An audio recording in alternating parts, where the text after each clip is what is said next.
Bonjour à tous, bienvenue à cette cérémonie annuelle des vœux de Monclar de Quercy. Et surtout, une très bonne année 2015 à chacun d'entre vous.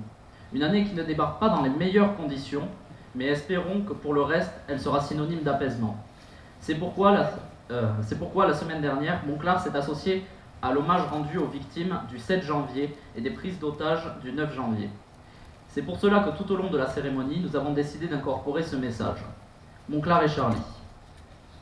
Cette année, la cérémonie des vœux a été voulue plus sobre et concise. Ainsi, nous reviendrons sur l'année qui vient de s'écouler, mais nous évoquerons aussi l'année à venir.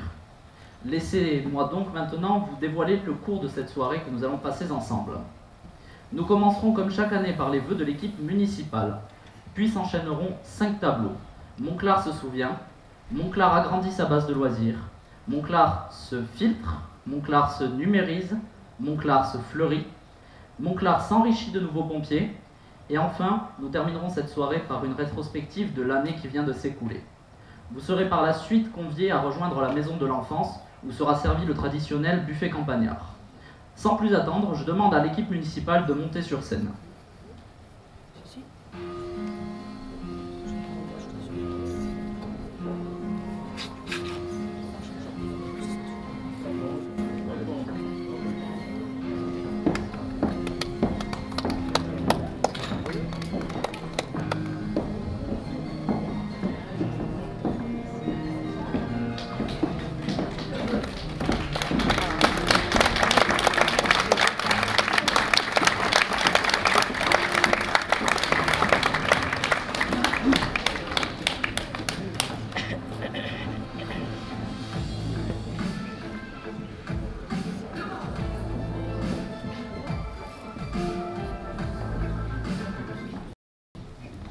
Je laisse donc désormais la parole à Monsieur le maire Jean-Paul Albert.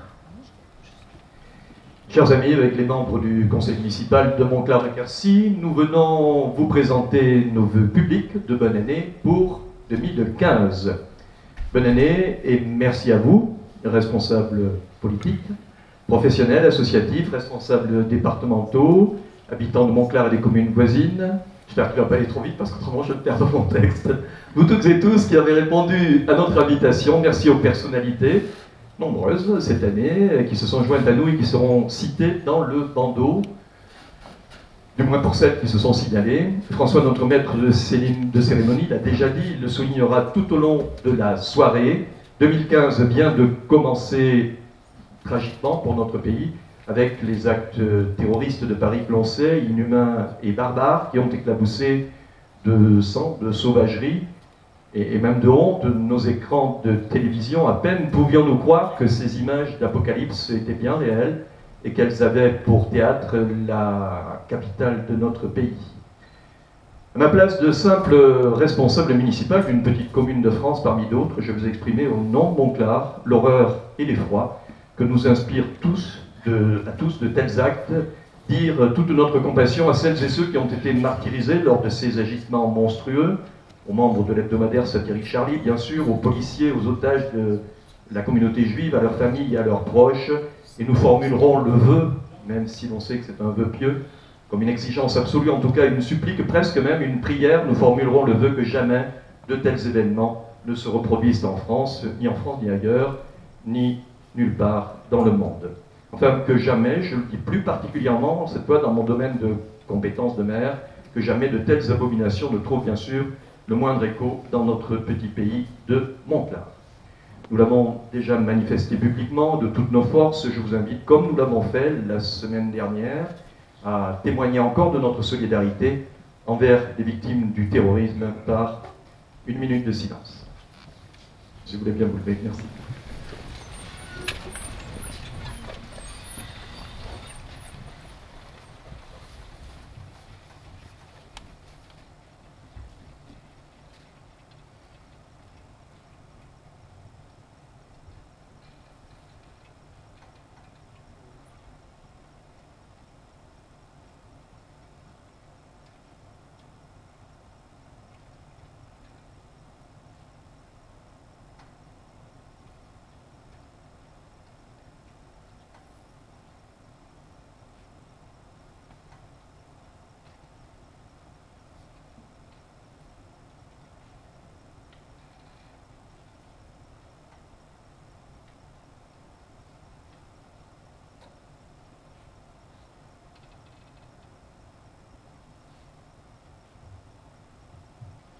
Je vous remercie.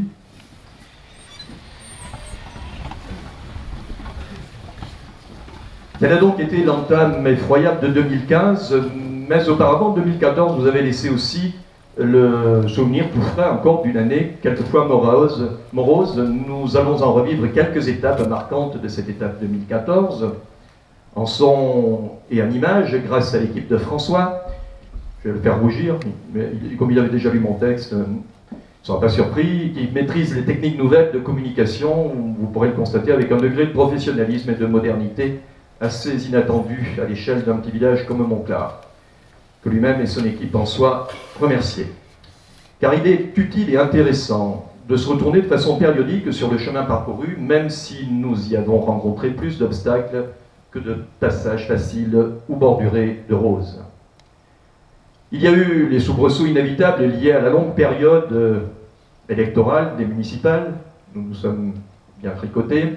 Il y a eu le bien mauvais été, bien décevant en tout cas pour notre exploitation touristique. Il y a eu la polémique sur le chantier voisin de Sivins. Il y a eu surtout ici comme ailleurs, peut-être plus qu'ailleurs, la crise économique et la crise morale qui nous affaiblissent, qui touchent le pays de France tout entier, mais davantage des villages comme Monclar, plus exposés, Madame le député, que le reste du territoire du fait de leur fragilité. Eh bien, même dans ce contexte national ou régional, qui est quelquefois de temps gris, nous avons tout de même bénéficié, dans notre ciel monclaré, d'un certain nombre d'éclaircies positives, encourageantes. Écoutez, si vous le voulez, nous avons pu progressivement, c'est déjà important, avec le nouveau conseil, élu, majorité et opposition confondues, j'espère, en tout cas tous les 19, qui ne se connaissaient pas, nous avons pu nous adapter à ces nouvelles contraintes d'organisation municipale et communale. Nous avons pu mener à bien quelques investissements importants et nécessaires, comme la nouvelle station d'épuration, nous allons en parler. Nous avons pu retirer quelques fruits du dynamisme de notre commune, retirer certains fruits, comme la poussée démographique de Monclar. Alors c'est un chiffre que je révèle tous les ans, nous en sommes au 1er janvier, officiellement pour Monclar selon l'INSEE, à 1900, pas tout à fait, 1898, donc population totale à 2 unités près.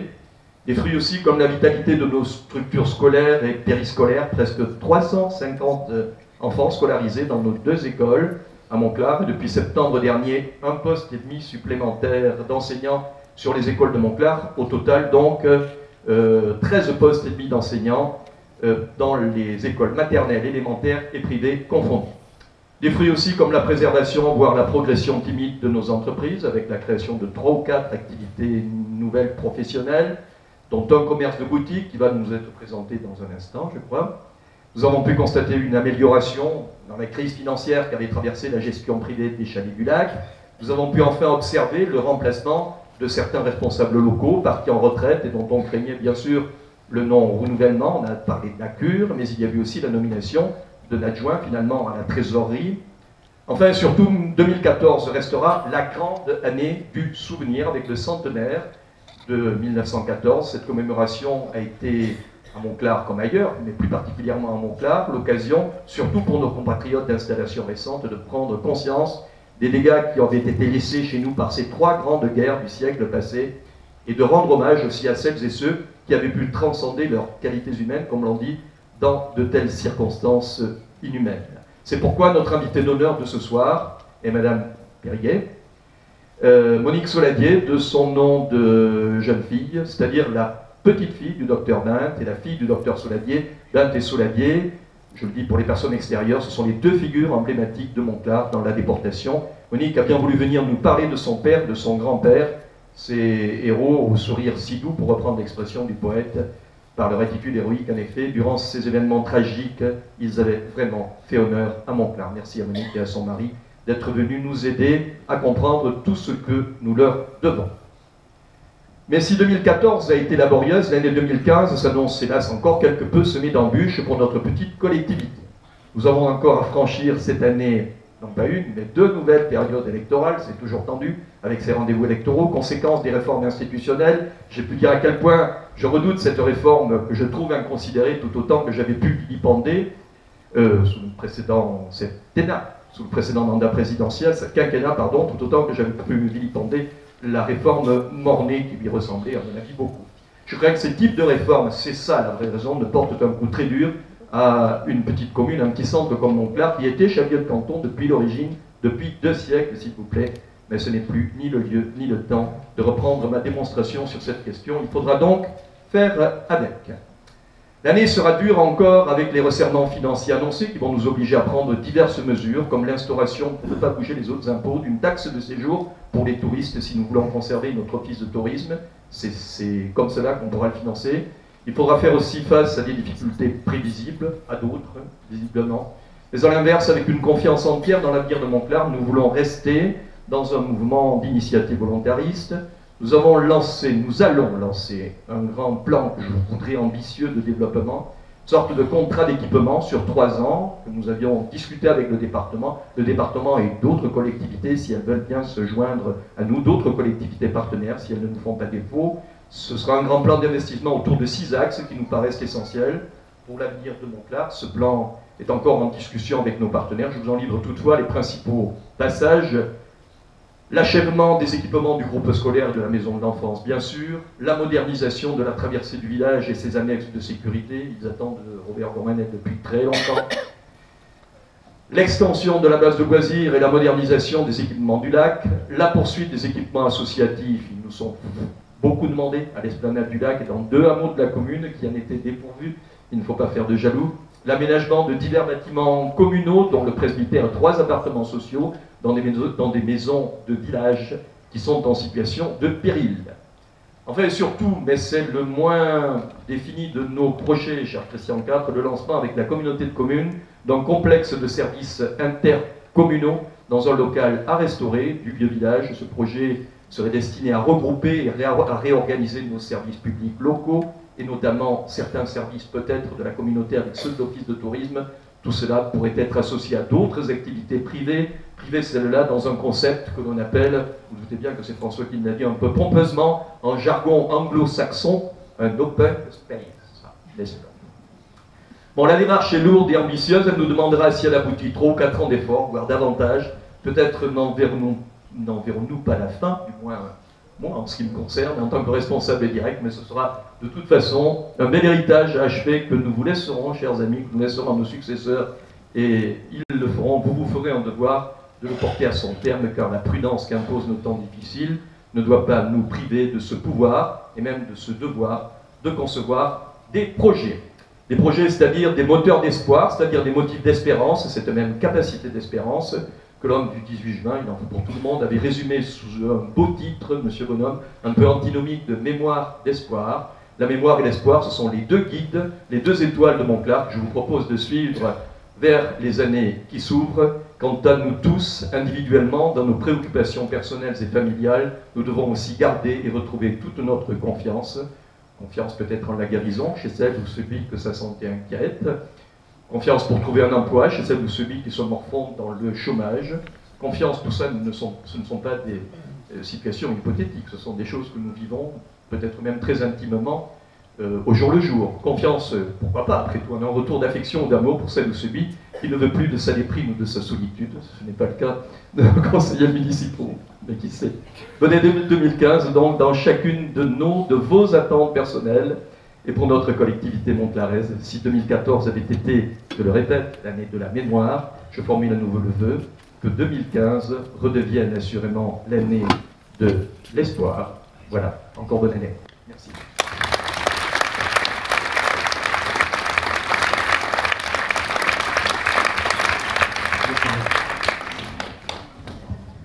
Merci Jean-Paul et merci à tous les conseillers présents.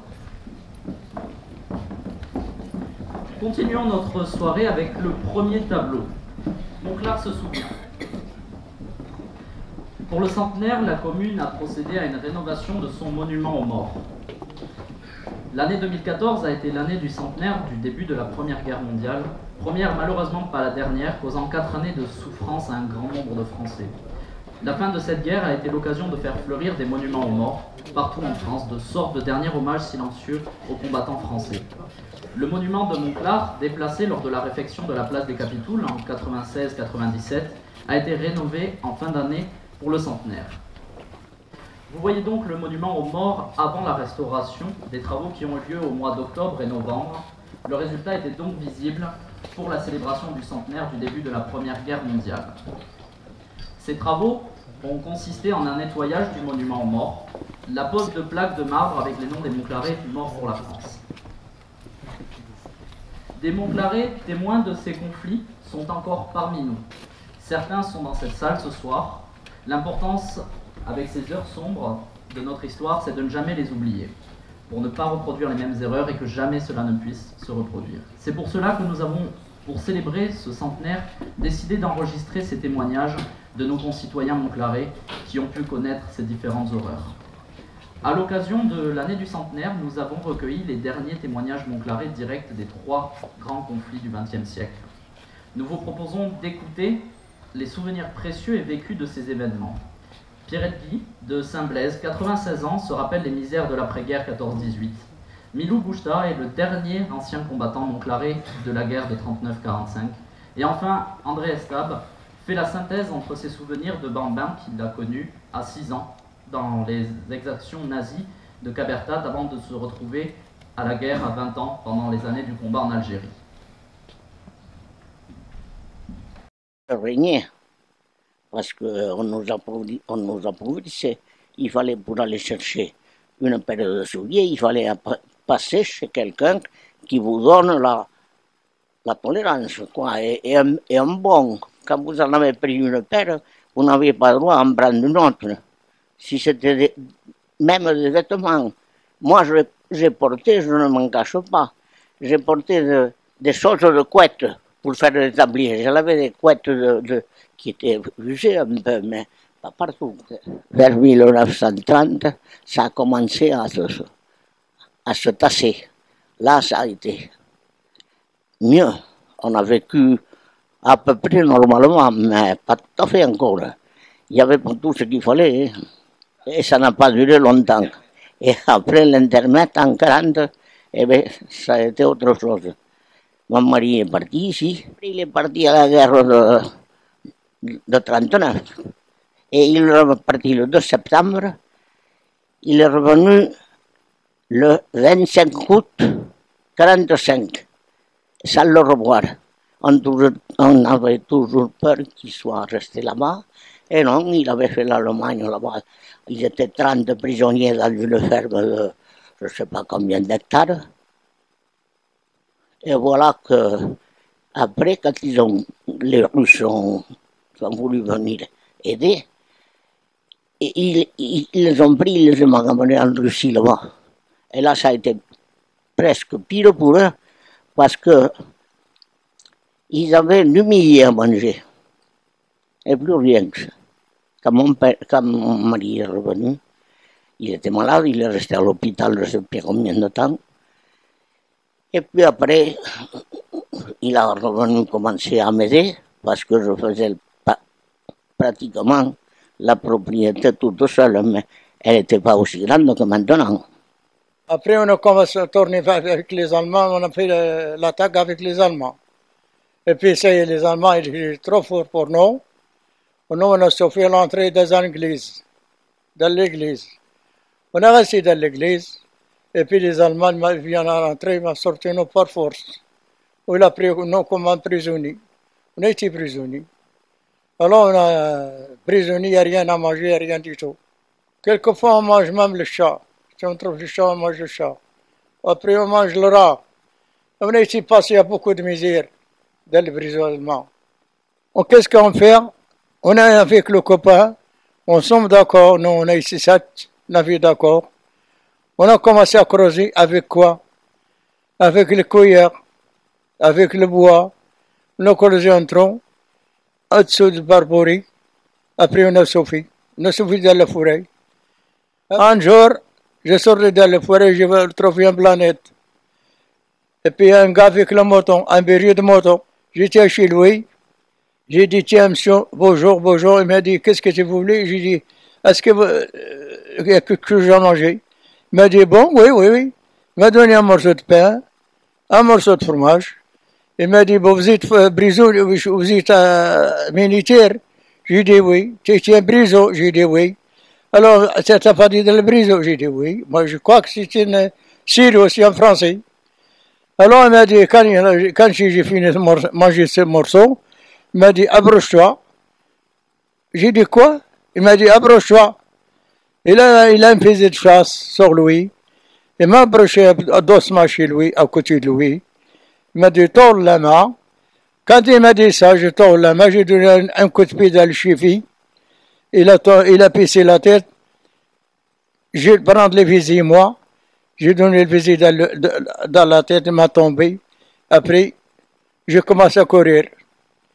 Quand je rentre à la forêt, je casse le fusil et je reste à la forêt. Alors, il fait nuit, j'ai monté dans l'arbre. Et on ne dort pas comme un oiseau. L'attaque de Cavertat. Et là, ça a été quand même. J'étais tout jeune, mais ça m'avait beaucoup frappé. Encore, j'ai des souvenirs qui sont très durs parce qu'on nous avait dit qu'à Cavertat, ils avaient quand même détruit pas mal de fermes paysannes. J'avais entendu dire par les anciens que Boronèche serait peut-être prédit à être attaqué. Alors là, tout le monde avait déménagé et nous nous sommes réfugiés dans une ferme là, pas loin d'ici, tout au fond de notre chemin là. Et là, on était une cinquantaine dans une étape ancienne. Et là, on a passé la nuit là. C'est les événements d'Afrique du Nord. Si on voulait, on pourrait en dire beaucoup, mais on ne peut pas avoir le temps de tout énumérer. Moi, j'étais toujours versé dans le service de santé. Mais malgré dans le service de santé, nous faisions des opérations, nous suivions des opérations, d'où j'ai eu de frayeur, enfin de peur, quoi, juste avant que je sois libéré. Une a été attaquée dans l'embuscade et une autre que j'ai manqué sauter sur une mine. Moi, j'ai pas vécu des grosses opérations, c'était surtout le maintien de l'ordre, enfin, c'était quand même la guerre, hein. C'était la guerre, parce que quand même, on a eu 30 000 camarades qui sont morts là-bas, et tous les jours, on entendait la sonnerie de mort. Et ça faisait quand même mal au cœur. Et puis, pendant longtemps, quand je suis revenu, eh bien, j'étais pas tellement rassuré non plus. Parce que j'avais toujours ce cauchemar tout le temps qui nous suivait, quoi. Mais je m'en suis sorti, d'autres y sont restés, d'autres sont revenus blessés. Moi, j'ai eu la chance de revenir.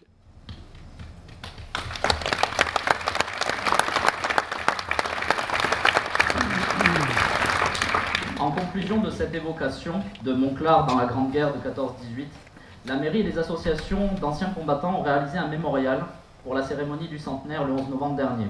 Nous tenons à remercier très chaleureusement à cette occasion Hélène et Laurent Mengoto, originaires de Puy-Gaillard, qui nous ont prêté leur gros album de photos souvenirs constituant la mémoire de leur oncle, mort au combat dans la Marne. Il faut savoir que ces souvenirs physiques de 14-18 sont de plus en plus rares. Merci encore à eux.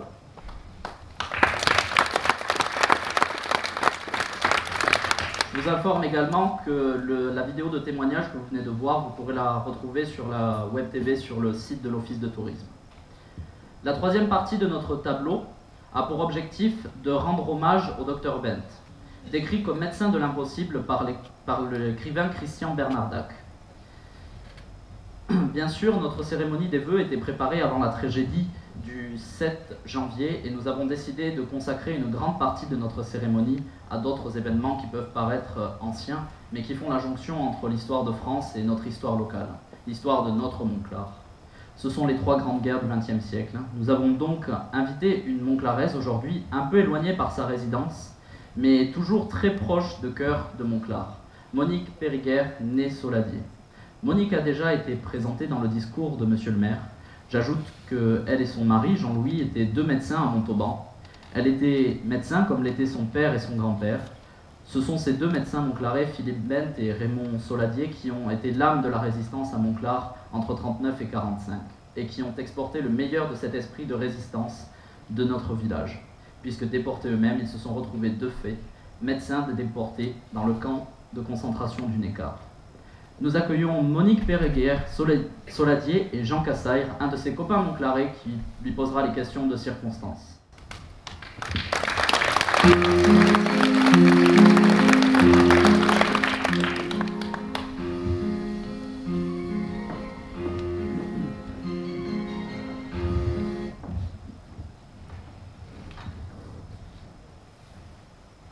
On dit bonsoir à tout le monde.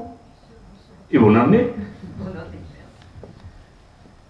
Bon, les présentations sont faites, des présentations nécessaires, car malheureusement, nous ne sommes plus très nombreux à pouvoir encore témoigner de ces deux hommes exceptionnels.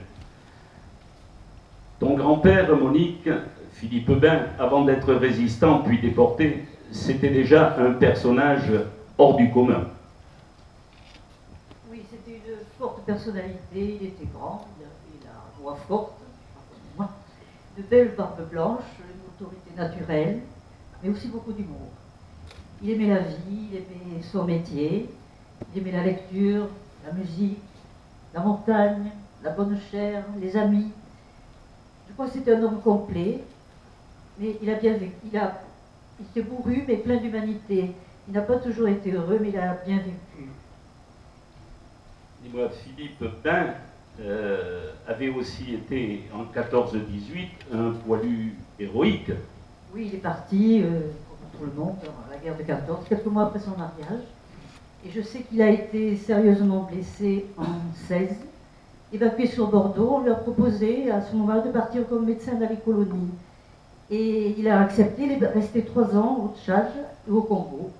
Et ça a été pour lui une expérience intéressante sur le plan médical et humanitaire. Je me suis laissé dire qu'il avait fait un peu de politique locale aussi, mais là aussi, il était un personnage atypique.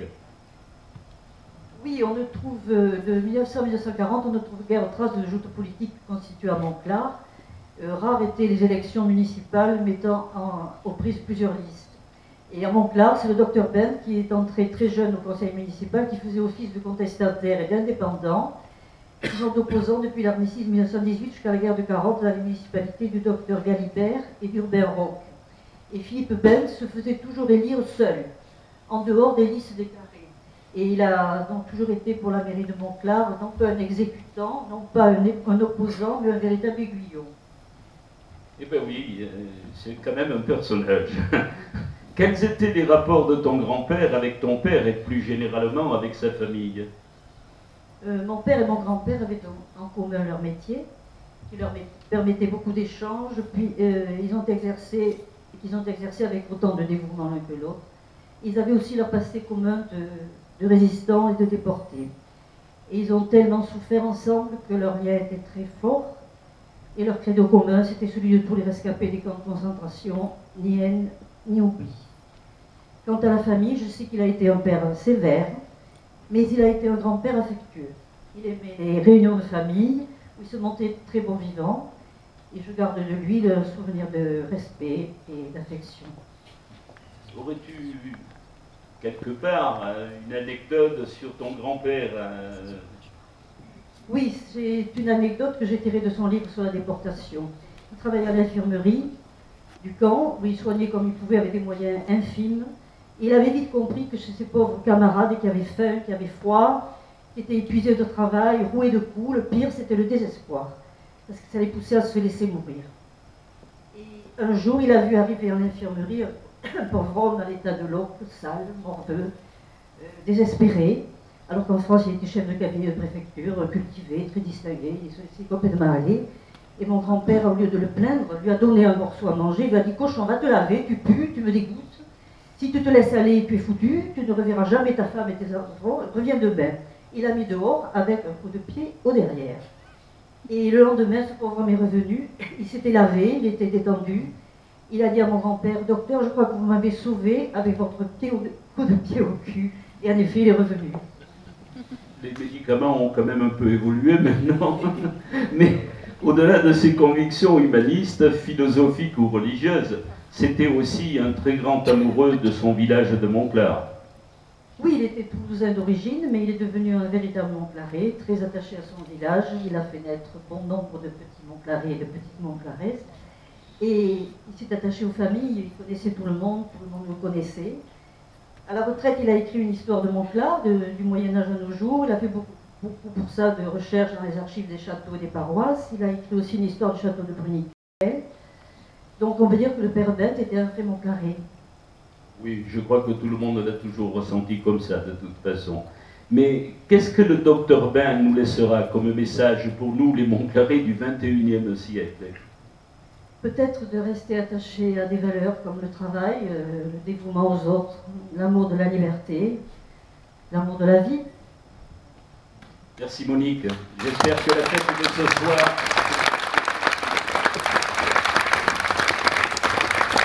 J'espère que la fête de ce soir incitera les Montclarrais à redécouvrir leurs compatriotes exemplaires qui étaient Philippe Bain et Raymond Soladier. Merci beaucoup pour ce témoignage. Un sujet un peu moins grave. Montclar agrandit sa base de loisirs. Pour nous parler de ce sujet, je demande au président de la base de loisirs, Robert Gourmanel, de venir me rejoindre sur scène.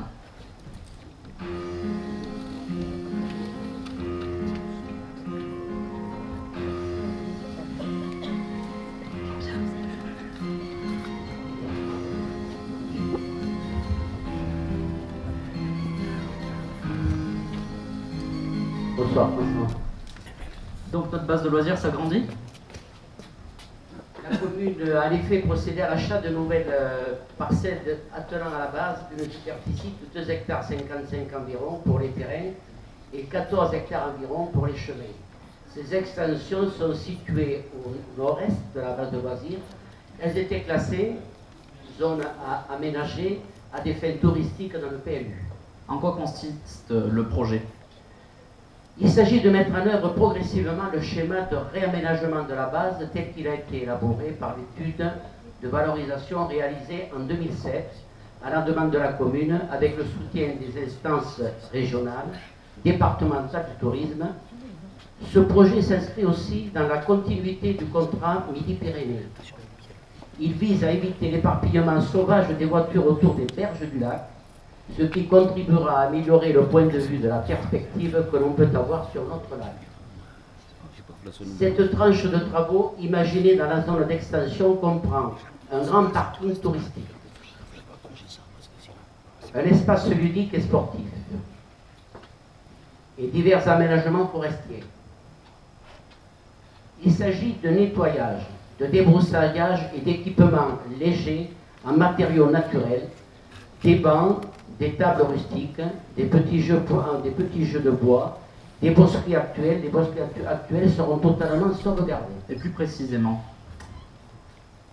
on a prévu la mise en valeur des 2 bosquets, le débroussaillage des terrains en friche. Ils deviendront des zones de promenade et de repos, ainsi que des parcours de santé. L'aménagement de la prairie attenante à la route de ceinture du lac en vaste parking, mais proche de la zone de loisirs. Enfin, la plateforme ainsi créée servira aussi d'animation pour les groupes de jeunes, avec réalisation d'un sanitaire spécifique après extension du réseau d'assainissement. Et la durée des travaux? Ces aménagements commenceront à être mis en œuvre dès la saison prochaine. Ils sont programmés pour être achevés en 3 ans. Merci beaucoup, Monsieur Gourmanel.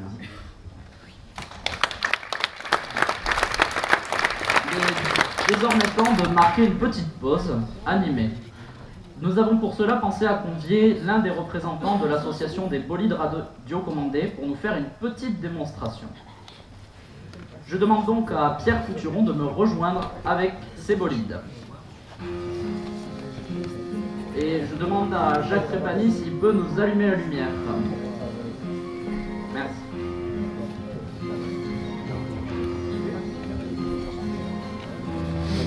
Monsieur Couturon, parlez-nous un peu de votre association et de son activité. Bonsoir à tous. Je suis là pour vous faire découvrir l'aéromodelisme en salle, qu'on appelle aussi indoor. Je vous ai apporté 2 avions. Celui-là pèse 150 grammes. Il a été fait par nous avec un plan trouvé dans une revue spécialisée. Il est en mousse de polypropylène incassable mais souple. Donc, il faut le raidir avec des fibres de carbone qui sont collées à la superlue. Alors, cet avion constitue le sommet dans l'art de piloter. Après 10 ans de pratique, on peut participer au championnat du monde de voltige aérienne en salle. Bien entendu, il faut beaucoup travailler pour arriver là. Mais on peut commencer à s'en servir dans la grande salle au bout de quelques mois de pratique, dans la grande salle de Montclair. Alors, il faut apprendre à piloter. Ça se fait avec un avion très simple, incassable aussi, puisqu'on travaille dans une salle avec des murs en béton, que nous avons créé, cet avion, car il n'existe pas dans le commerce. Alors celui-là, c'est l'avion qu'on peut piloter après quelques heures d'apprentissage. On peut en réaliser un soi-même avec du matériel prêté par le club. Vous voyez, c'est simple. C'est du dépron, c'est ce qu'on met entre les tapisseries et le mur. Et ça se découpe au cutter, etc. Seulement, cet avion est un peu simple pour, je vous le montrerai ici, mais est un peu simple pour travailler dans une salle comme ça. Par contre, je suis en train de dessiner son successeur. Il aura une gouverne de plus, c'est-à-dire des volets en supplément, qui lui permettront peut-être de naviguer là-dedans. Alors, le vol en salle, c'est pour 80% des avions faits à la main. Alors, souvent avec des plans trouvés dans des revues, et chacun peut tirer de ces plans des variantes personnelles. Bien sûr, il faut de l'imagination pour la forme, la décoration, en essayant de concilier la beauté et l'efficacité. Quand on a construit, il faut essayer et mettre au point, donc piloter. Piloter, c'est un jeu qui impose des réflexes de la concentration. Si vous voulez découvrir tout cela plus tard, plus en détail, nous vous attendons tous les jeudis soirs de 17h à 19h à la grande salle. Vous entrez par le bar, parce que c'est là qu'on opère. C'est totalement gratuit et ça ne vous engage à rien. Alors n'hésitez pas à venir, n'hésitez pas à amener vos enfants ou petits-enfants. Vous avez les prospectus à l'entrée avec mon numéro de téléphone si vous voulez des informations supplémentaires. Maintenant, je vais vous montrer comment on pilote ce genre d'avion. La salle est un peu petite. Si l'avion vous tombe dessus, n'ayez pas peur, il ne pèse que 100 grammes. Mais évitez de mettre les doigts dans l'hélice quand même. Je la couperai. C'est pas gros, mais voilà.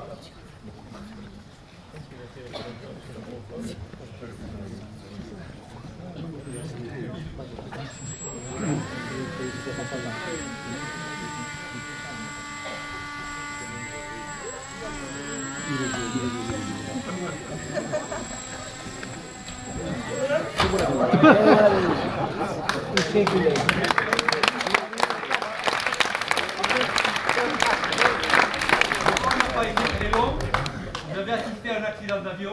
On va chercher les boîtes noires. Et très probablement, on va découvrir que c'est une faute de pilotage. Je suis en train de dessiner un avion qui sera plus perfectionné que celui-là, qui pourra naviguer dans cette salle parce qu'il aura des volets supplémentaires. Et le plus grand espoir que j'ai, c'est l'année prochaine, vous voir piloter un petit Montclair de 10 ans dans cette salle avec l'avion que je suis en train d'étudier. Ce serait mon plaisir le plus grand. Voilà. Merci à vous.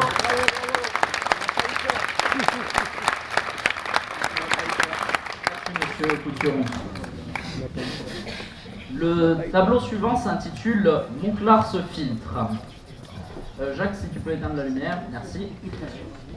Montclair s'est doté d'une nouvelle station d'épuration cette année, mais pour nous en parler plus précisément et nous expliquer son fonctionnement, je demande à Régis Arlandez de venir sur scène.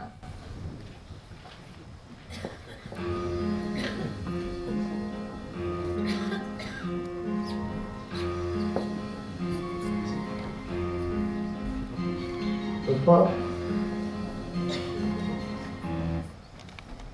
Donc je vais vous parler de la station d'épuration de Montclair. Avant 1991, il n'y avait pas de station de traitement des eaux usées. Il y avait simplement des canalisations qui avaient été construites sous les rues du village et tous les fluents étaient dirigés tout droit au Bagnon ou Testounet. Après une série de dérogations, la municipalité a dû s'engager à mettre en service une station d'épuration en 1991. Donc la mairie a acheté le terrain nécessaire à Lissa. Actuellement, là où on est situé. Donc, sur les conseils de la DDA, il a été proposé un lagunage ou une station à bout activé. Donc c'est le procédé d'épuration à bout activé qui a été utilisé dans les grandes villes comme Toulouse, qui a été retenu.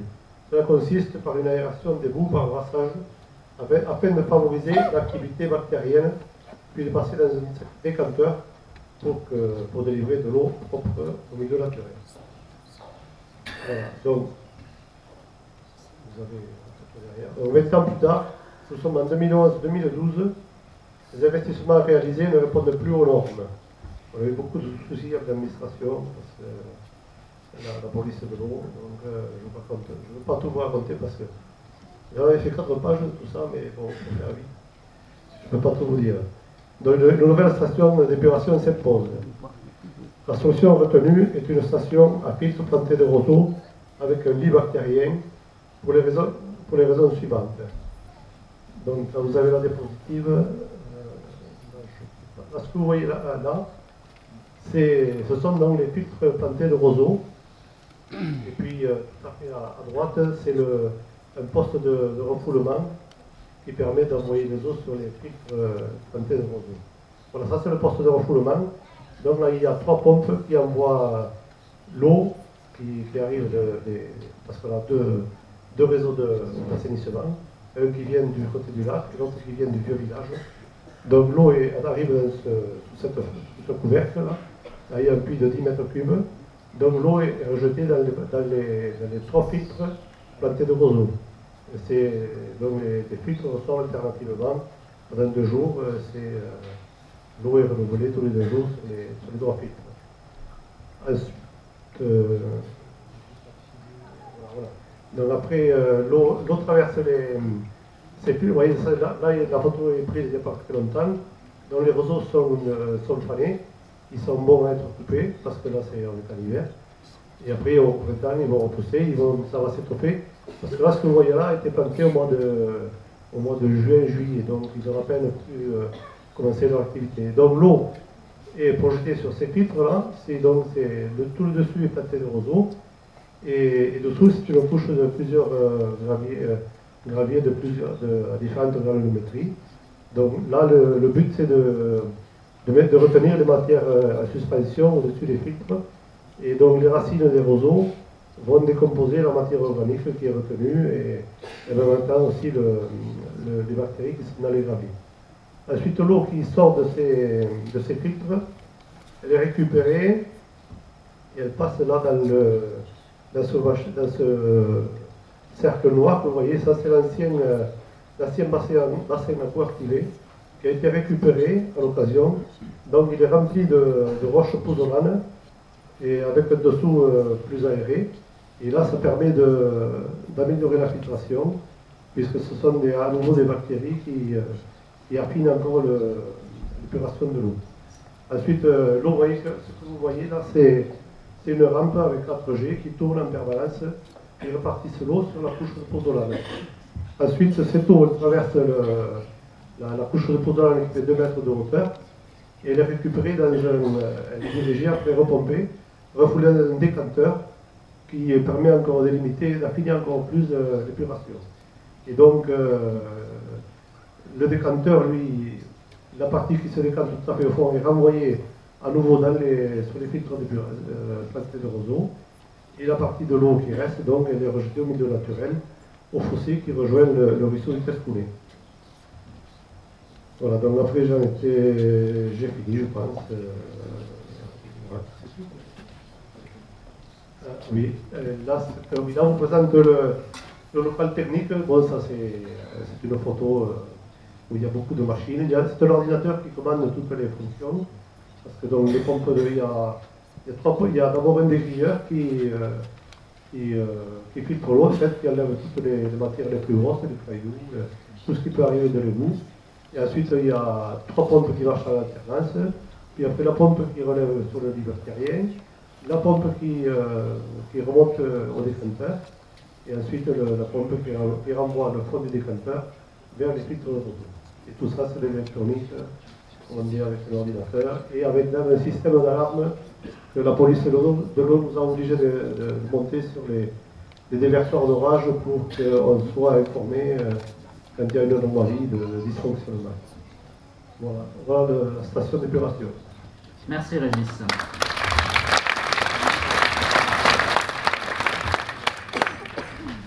La prochaine étape de notre soirée est Monclar se numérise.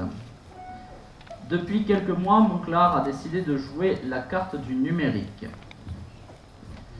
Même si le projet Wi-Fi est encore au stade d'étude, et c'est pourquoi nous ne le présenterons pas ce soir, deux autres projets plus aboutis sont également intéressants. Nous allons donc démarrer par le portail d'accès au site de la commune. L'adresse est simple, monclardequercy.com, mais aussi la numérisation de la base de loisirs. Nous allons commencer par le portail d'accès au site de la commune. Nous avons mis en place il y a quelques mois ce portail qui permet par une adresse unique, monclardequercy.com, d'accéder à l'ensemble des sites de la commune.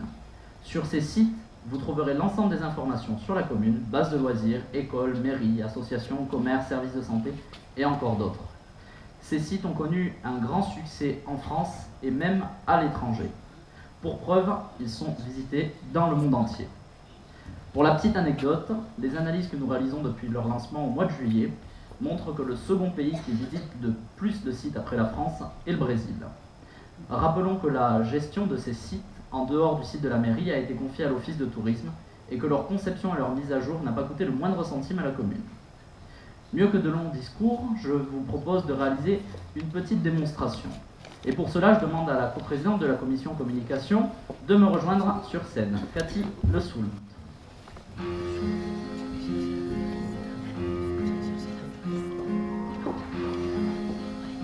Bonsoir.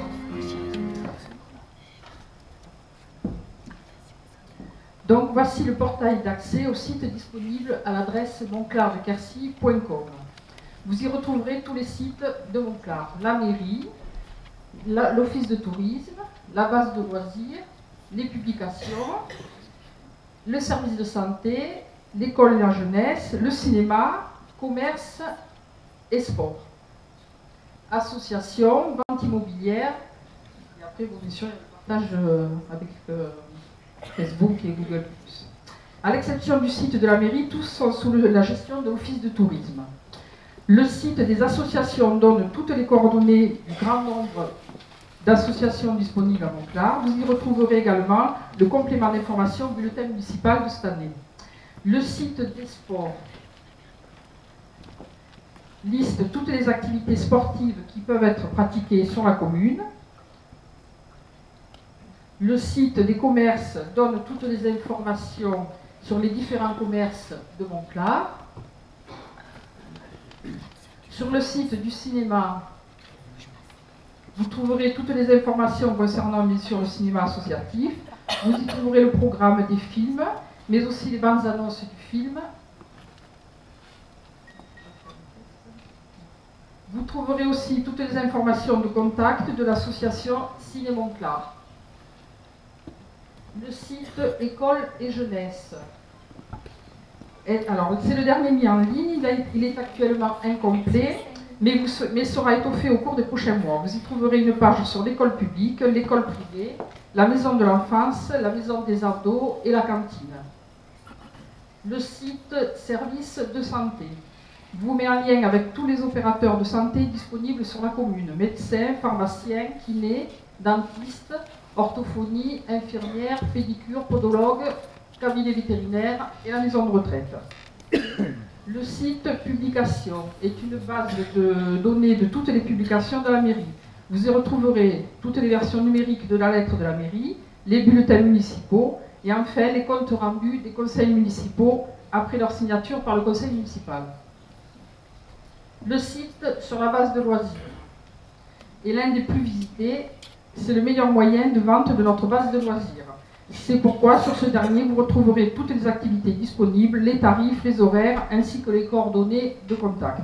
Il existe aussi depuis cette année la possibilité de réserver directement des tickets journaliers sur le site dans l'onglet « Billetterie en ligne ». Le site de l'Office de tourisme a pour cette année fait peau neuve et comporte plus d'éléments. Les chiffres ont montré que les sites web des offices de tourisme reçoivent de plus en plus de visites et c'est pourquoi nous avons dématérialisé une par une des parties de brochures disponibles en physique à l'office. Vous trouverez également sur ce site la Web TV Monclar avec des reportages sur Monclar et sa région.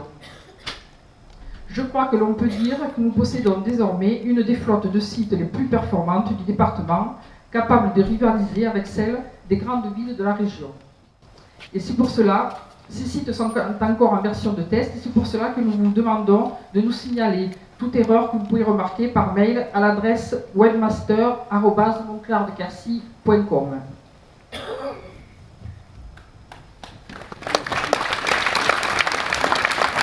Merci Cathy. Maintenant passons à l'informatisation de la base de loisirs. Certains éléments étaient déjà disponibles cette saison. C'est le cas de la billetterie en ligne, qui permet de réserver son billet journalier directement sur Internet et de ne plus attendre les jours de forte affluence.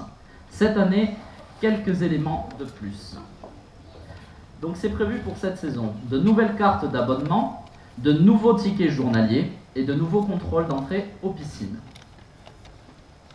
Voici ce à quoi pourra ressembler la nouvelle carte d'abonnement.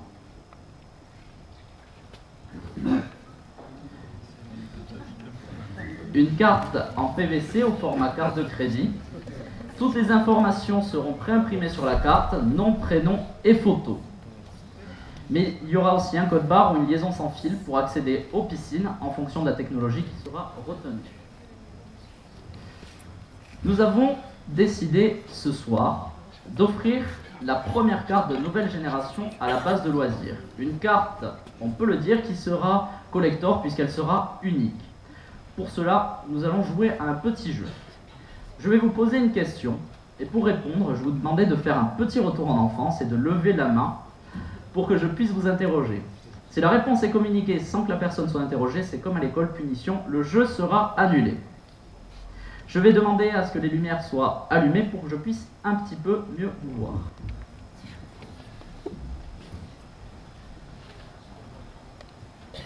La question est simple. Quel est le nom et le prénom de la personne se trouvant sur la carte affichée à l'écran? Là, on a une réponse. Kersinou, Monclar de Quercy. Raté. Ah, là. Non, il me faut le nom de la personne qui est sur la photo. Ah, mais pas. C'est ma voisine, je sais plus quoi elle s'appelle. Quelqu'un a une réponse? Là, tout au fond? Miss France, Allez. Bonne réponse, c'est vous qui avez gagné. Vous avez gagné. Donc félicitations, il vient de Camissaire, Miss France 2015. Nous vous invitons donc à rejoindre par la porte qui se trouve là les coulisses. Et nous allons prendre vos coordonnées pour vous adresser la carte dès qu'elle sera éditée. Si, venez après, il n'y a pas de souci, vous pouvez venir après. Venez après. Donc voilà, ce petit jeu terminé, on va pouvoir éteindre les lumières. Cette année également, des nouveaux tickets journaliers.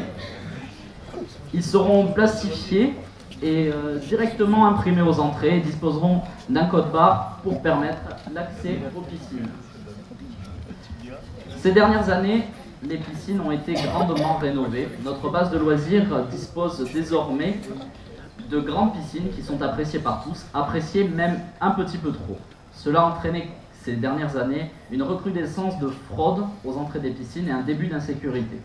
C'est pourquoi la municipalité, sur indication du chef de bassin, Régis Salibert, a décidé de réagir et mettre en place un projet de contrôle aux entrées. Disposés aux deux entrées, ils permettront de sécuriser l'entrée aux piscines, ce qui entraînera une réduction conséquente de la fraude, et de plus l'automaticité du système va permettre d'éviter tout temps d'attente. La base de loisirs continue de se développer et reste le symbole du rayonnement de Monclar. La base de loisirs de Monclar reste la base qui obtient les meilleurs résultats du département chaque année, et nous améliorons encore ces résultats en la vendant encore mieux. Avant de passer au prochain tableau, on va marquer une petite pause. Cet été, il y a eu lieu dans cette salle un festival de courts-métrages, Cinoche en short. Et un de ces courts-métrages concernés au Monclar, il a été réalisé par toute l'équipe du cinéma associatif. Nous avons décidé de vous le diffuser ce soir. C'est au sujet du carnaval et des écoles.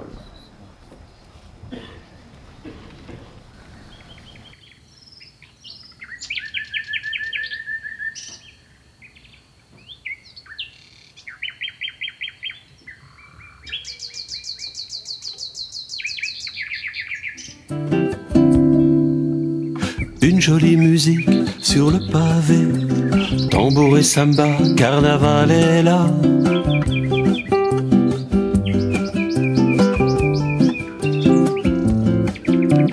Tape tes souliers, frotte tes sabots, de ton chapeau s'envolent des oiseaux.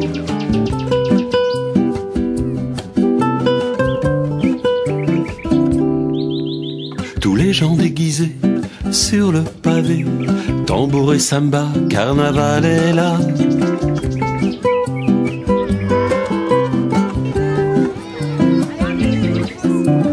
Tape tes souliers, frotte tes sabots, de ton chapeau s'envolent des oiseaux.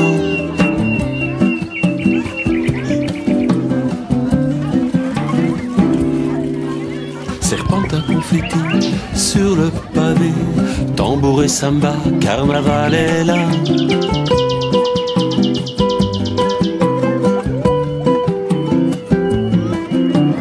Tape tes souliers, frotte tes sabots, de ton chapeau s'envolent des oiseaux.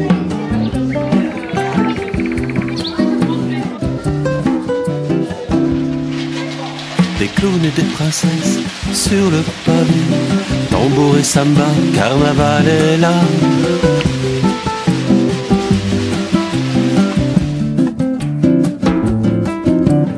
Tape tes souliers, frotte tes sabots, de ton chapeau s'envolent des oiseaux.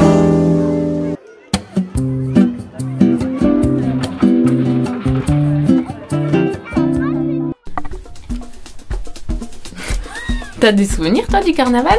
Ouais, moi j'ai de super souvenirs de ces journées-là, des journées où on faisait carnaval. C'était vraiment des journées de fête. C'était la fête, ouais, la fête, on était super contents.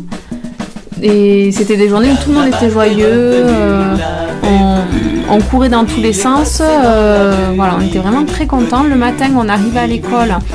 Nous, on était à ce on appelait ça l'école privée, et on finissait de se déguiser, on finissait de se préparer, de se maquiller. Voilà, on demandait un peu à droite à gauche de nous maquiller. Et puis après, on attendait Monsieur Carnaval qu'on suivait. Donc on descendait de l'école et on suivait Monsieur Carnaval. Nous, on avait nos vieux jeans dessous, on n'était pas aussi bien habillés que certains. Mais c'était bien comme ça. Super calme. Ouais, oui, bon souvenir. Et puis là, on rigole en voyant les photos où on se revoit tout en ayant porté le même costume. Chacune a des années différentes, quoi. De la voisine. De toute façon, on était entre copines. Donc on était comme copains. On passait des super moments. Carnaval est revenu, l'avez-vous vu? Il est passé dans la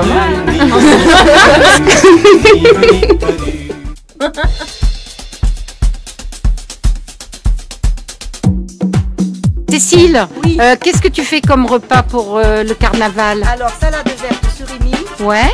Accra de poisson, ouais. riz cantonné, oui. Et beignets de carnaval. Oui, voilà. Comme dessert, les beignets de carnaval. Super, voilà, Cécile. Merci, Cécile.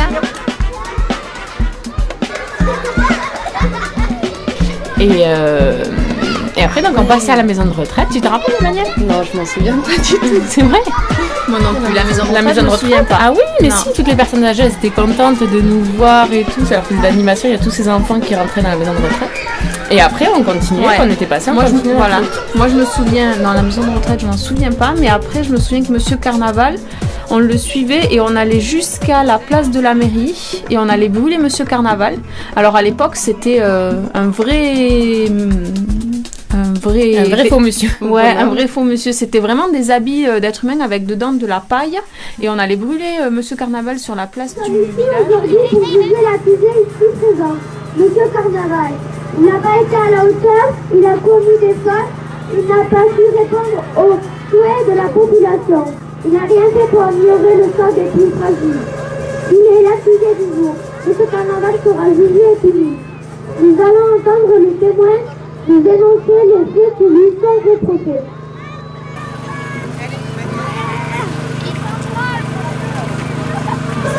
J'accuse Monsieur Carnaval d'avoir tué monsieur avec la foule. Je reproche à Monsieur Carnaval d'avoir volé mes stylos. Je reproche à Monsieur Carnaval de ne pas pouvoir soigner ma mamie. J'accuse Monsieur Carnaval d'avoir fait du mal à tout mon clan de Quercy. J'accuse Monsieur Carnaval de m'avoir fait du mal. J'accuse Monsieur Carnaval de nous prendre le bonheur. J'accuse Monsieur Carnaval d'avoir fait une double fracture des orteils de mon papa. J'accuse Monsieur Carnaval de m'avoir donné la dyslexie. J'accuse Monsieur Carnaval d'avoir fait dire que mon amoureux ne m'aimait pas. J'accuse Monsieur Carnaval d'avoir donné le cancer à ma chienne. Je soupçonne Monsieur Carnaval d'avoir créé l'école.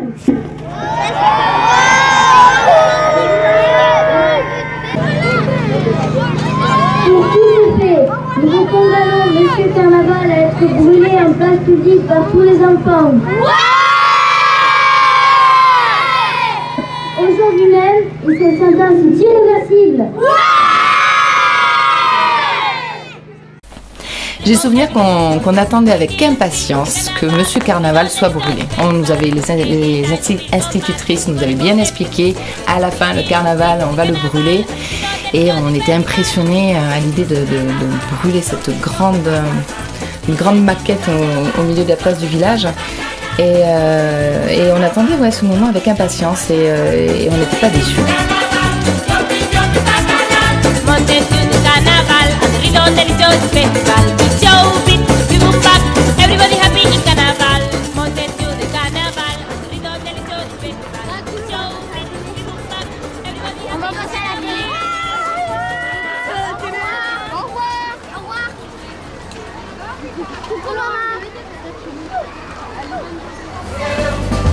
Foi a camélia que caiu no galho, deu 2 suspiros e depois morreu.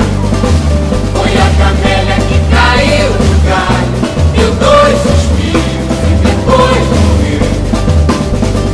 Vem, jardineira, vem, meu amor, não fiques triste nesse mundo é todo teu. Tu és muito mais bonita que a camélia que morreu. Não fiques triste, esse mundo é todo seu. Tu és muito mais bonita que a camélia que morreu.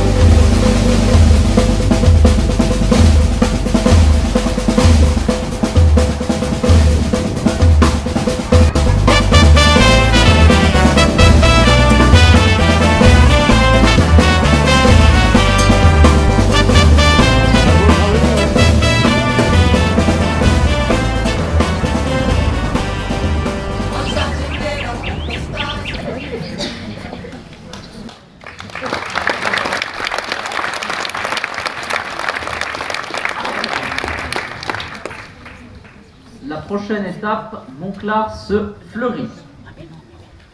Monclar dispose depuis quelques semaines d'un nouveau commerce, un magasin de fleurs. Pour nous parler de son commerce, je demande à Christelle Labat de me rejoindre.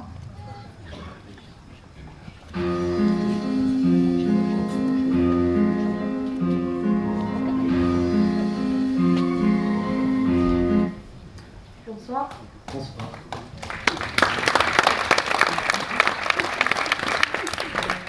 Comment vous est venue l'envie d'ouvrir un magasin de fleurs? Je suis déjà fleuriste installée depuis 2 ans sur Toulouse dans un magasin créé par ma maman il y a 15 ans. Et c'est elle qui m'a transmis sa passion pour les fleurs. D'accord. Pourquoi venir installer un tel commerce à Monclar? Monclar, parce que c'est un village vivant dans lequel il ne manquait plus que la fleuriste. C'était l'occasion pour moi de créer un commerce avec un métier qui me passionne. J'aime les défis, et ce magasin en est un, et j'espère le relever avec l'aide des habitants du village et des alentours. Je tenais à remercier Monsieur le maire pour son implication dans ce projet à mes côtés, ainsi que toutes les personnes qui m'ont soutenu et aidé, et remercier également tous ceux qui ont travaillé à la remise en état de ce bâtiment. Merci Madame Lavard. Rappelons que votre commerce se trouve sur la traverse du village, près de la gendarmerie, à l'endroit de l'ancien poids public. Merci. Et l'ancien poids public est devenu le poids de senteur. Voilà. La boucle est bouclée. Cet été, Monclar a été bien mieux fleuri que les autres années, et c'est pourquoi nous voulions ce soir adresser nos remerciements à Nicole Cabat, qui a effectué un travail exceptionnel cet été pour entretenir ce fleurissement de notre village. Je demande donc à Nicole de me rejoindre sur scène.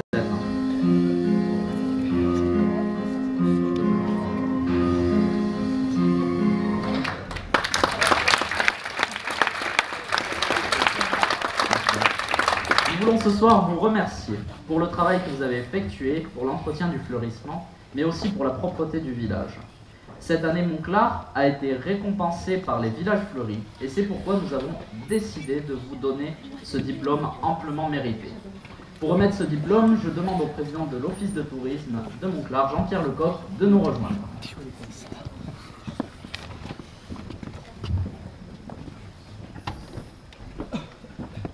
Bonsoir. Merci encore Nicole pour tout ce que tu as fait pour le village.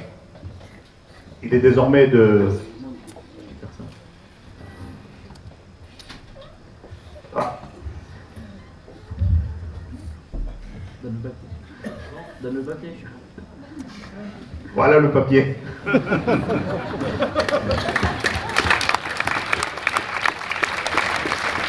Merci encore Nicole pour tout ce que tu as fait pour le village, c'est un petit peu le progrès.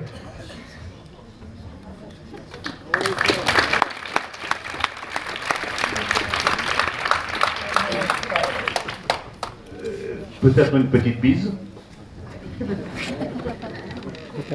Ma femme n'est pas dans la salle, non, c'est possible. Merci beaucoup. Merci à tous pour vos encouragements quand je passe dans le village.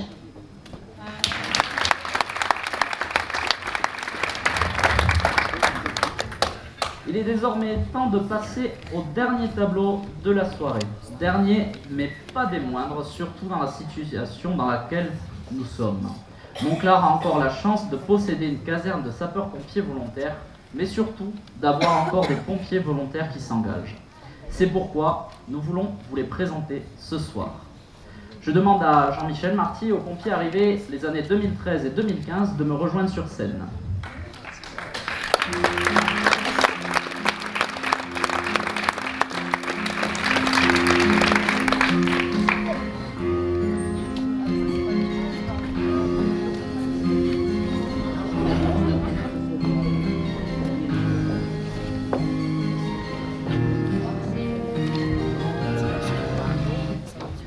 Chacun d'entre eux va maintenant se présenter et commençons par ceux arrivés en 2013. Bonjour, bon appétit, rentré le 1er janvier 2013. J'ai 30 ans et j'habite à Buguer-Quercy.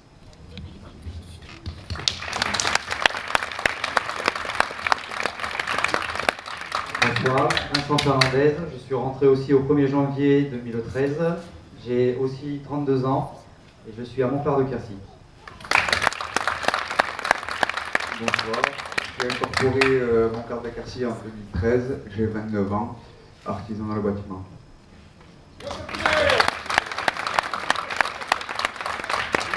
Bonsoir, je m'appelle Kourish Moussine, j'ai intégré mon aussi à la caserne en janvier 2013 et j'habite à Montclar. Alors, je voudrais excuser ma collègue Laurence Thibault qui est pharmacienne à la pharmacie de Monclar. Il n'a pas pu être là ce soir. Laurence est rentrée en 2013 aussi. Bravo. Passons à l'année 2015. Donc bonjour à tous, je m'appelle Ben Mansouridi, j'ai 25 ans et j'habite à la Savette à Belmonté et je suis initiateur en secourisme.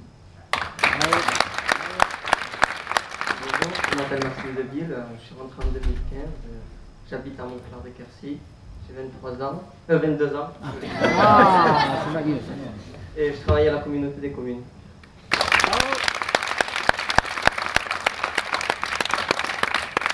Monsieur Marty, quel est le bilan de l'activité des pompiers en 2014? Mesdames et messieurs, bonsoir. En tant qu'adjoint au chef de centre de Monclar de Quercy, je tiens à excuser le lieutenant Bernard, chef de centre, absent ce soir pour des raisons de santé. Le centre de secours de Monclar de Quercy a effectué en 2014 190 interventions, soit 11% de moins qu'en 2013. Cette année, 2 recrues sont venues renforcer le centre, dont une travaille à la communauté de communes du Quercy Vert, ce qui permettra, avec les 2 employés de mairie, je l'espère, d'assurer correctement les départs en journée. Le centre de secours vient d'être doté d'un nouveau véhicule CCF destiné aux interventions dans les domaines des feux de forêt. Ce camion permet un apport de 4000 litres d'eau et développe une forte puissance dans des endroits difficiles d'accès. J'en profite de ma présence ce soir pour vous lancer un appel aux bonnes volontés. Que vous soyez femme ou un homme, n'hésitez pas à venir nous rejoindre si vous êtes motivé, si vous avez entre 18 et 55 ans, si vous habitez proche du village.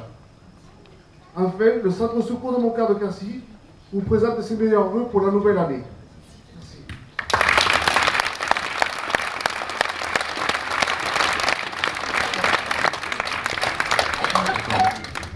Merci beaucoup, nous remercions au nom de toute la commune pour ce que vous avez fait et ce que vous continuerez de faire pour nous. Merci.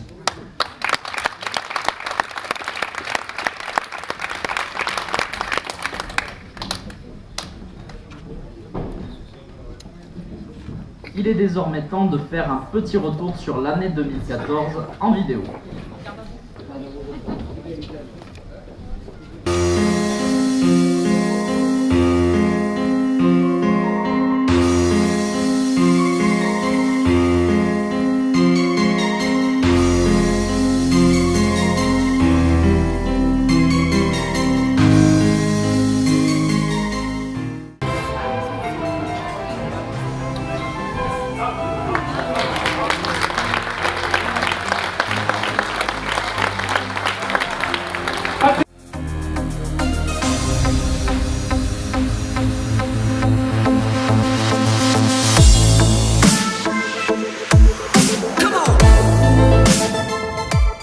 La commune de Monclar de Quercy.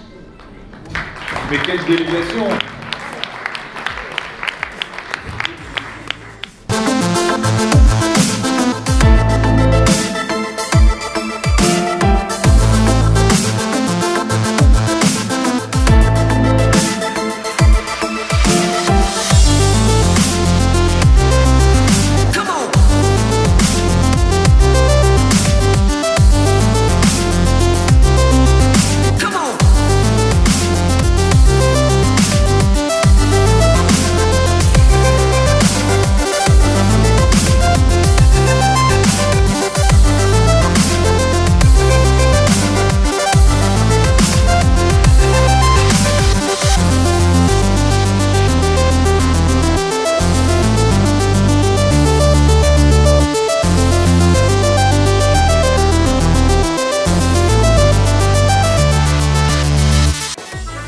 Rebelo Città si è smontata in 426 Jornada Occitano, Festival de Musicos, Pulo Farcido, les activitats m'encupa amb tot sul lo mateix ligat.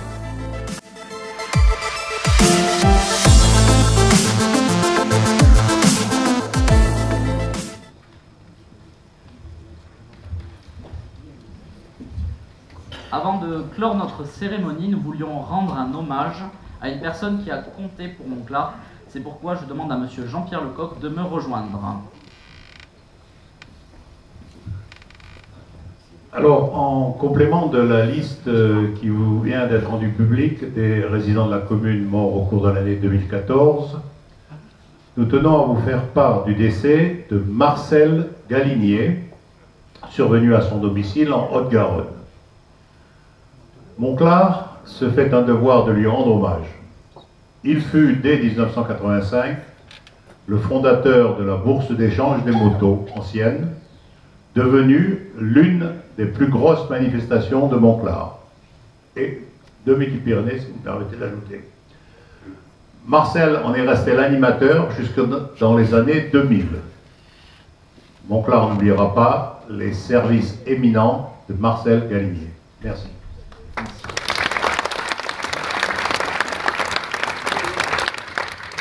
Il est désormais temps de passer aux traditionnels remerciements pendant lesquels vous pourrez voir à l'écran les personnes à qui Monclar a dit adieu cette année, les personnes nées, les enfants nouveau-nés, et enfin ceux qui ont choisi notre village pour vivre à deux.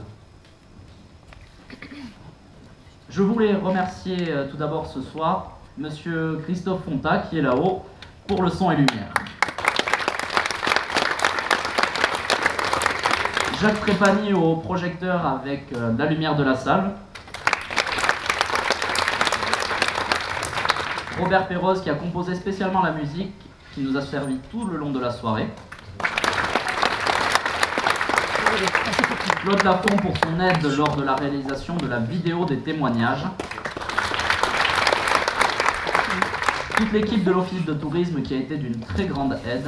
Séverine Robert, Colette Malfra, Jean Cartaille et Jean-Pierre Lecoq. Yvelina, Cécile Delga et toute l'équipe de la cantine qui sont déjà partis pour préparer le buffet. Toute l'équipe municipale pour leur implication. Et Clara Duchalet qui était ce soir à la régie prompteur et sans qui cette cérémonie aurait paru un petit peu décousue. Enfin, je vous remercie toutes et tous d'être venus ce soir et je vous invite à vous rendre à la Maison de l'Enfance pour profiter du buffet campagnard qui vous y attend et je vous dis à l'année prochaine.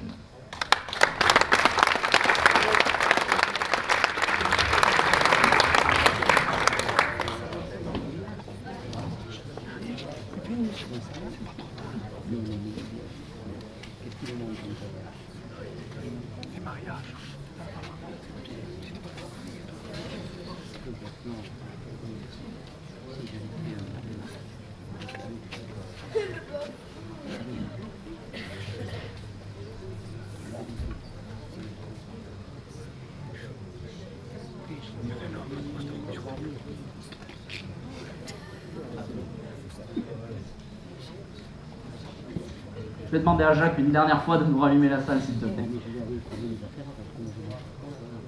Merci à tous et on vous attend à la Maison de l'Enfance pour le buffet campagnard.